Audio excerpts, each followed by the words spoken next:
This is Kathy Richardson, who's a Métis woman. In Canada, there are three Indigenous people identify in three groups. Métis, which means from the French meaning mixed, European and Indigenous heritage. Kathy identifies as Métis. She has Scottish biological father and a Dena biological mother. Dena is the Indigenous word for the people. So there, you might have Kaska Dena or Tlingit Dena, and so that's a term used by Indigenous people in the northern part of Canada to refer to different nations of the Indigenous people. And then there are people who identify as First Nations, they're identifying fully as Indigenous people. And then there are Inuit, who were racially called, in a racist terminology, called Eskimos. Do you guys have Eskies still? Okay, that's got to stop. Just saying. So there are three, broadly speaking, cultural groups.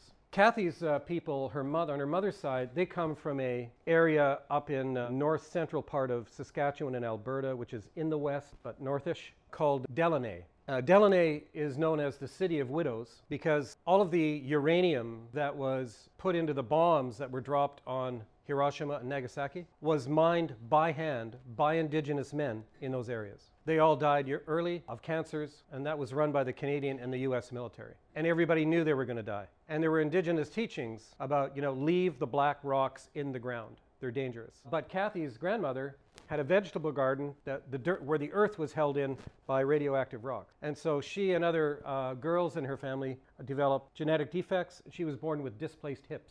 And so I have a photograph of Kathy where she's in a full body cast at age 2. I mention this to you just to stress that colonial violence, colonial domination is a physiological, biological, material fact. It's not a history. It's in the soil, it's in the air, it's in everything we breathe, it's in everything we do. And we're in a colonial context trying to address different forms of violence. Canada, like Australia, is an actively colonial nation.